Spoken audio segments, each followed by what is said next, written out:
Shabbat Shalom, notre parachat de Varim, et on est aussi dans les 9 jours. On raconte l'histoire de Rabbi Akiva. Rabbi Akiva est parti avec encore trois Talmidei Chachamim, Rabbi Gamliel, Rabbi Lazar ben Azaria et Rabbi Yeshua. Ils sont arrivés à Ratzofim et ils ont vu de loin le Beth Hamidash cassé, brûlé. Tous les Chachamim, ils ont déchiré le Rabbi. Et tout à coup, ils sont rapprochés et ils voient un loup qui sort du Kodesh à Kodesh. Ils sont tous commencés à pleurer, sauf Rabbi Akiva. Et Rabbi Akiva, il commence à rigoler. Et là, il dit, mais pourquoi tu rigoles? Il dit, parce que la raison pourquoi vous pleurez, moi aussi je rigole. Et il dit, parce qu'il y a écrit dans le passage comme ça, Sion Tzadeh Techash, Yerushalayim va se détruire. Mais après ça, va se reconstruire encore plus grand et les vieux et les jeunes, ils vont être là-bas.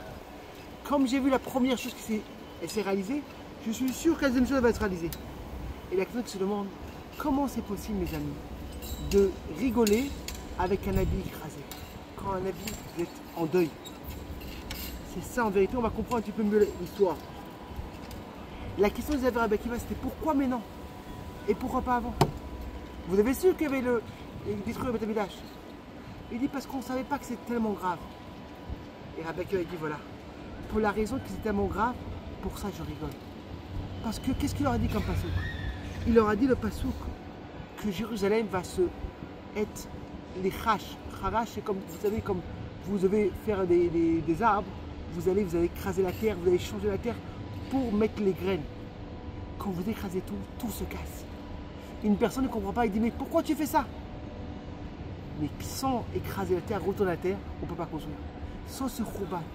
Et on voit ça dans l'histoire de Rabbi Akiva. Vous vous rappelez l'histoire de Rabbi Akiva, comme maintenant il avait son chameau, son âne, il avait sa bougie, il avait aussi son cocorico. Il est parti à une ville et il n'avait pas de place où dormir. Et il est parti dormir dehors. Il y a un loup qui est venu à manger son âne. Qu'est-ce que Hachem fait? C'est pour le bien. Et encore après ça, je sais qu'il n'a plus rien. Le soir, il y a des voleurs qui sont venus, ils ont tué tout le monde. Imagine-toi qu'il y avait l'âne. Il aurait vu aussi, il aurait tué. Rabbi Akiva, il nous dit en vérité, tout ce qu'il fait Hachem, c'est pour le bien. Pas tout le temps on voit au début, mais après on voit que Bezrat Hachem, on espère qu'on aura des bonnes nouvelles, qu'on verra de tout ce qu'on passe au moment dur, que des belles choses. Shabbat Shalom et Bsorot Torah.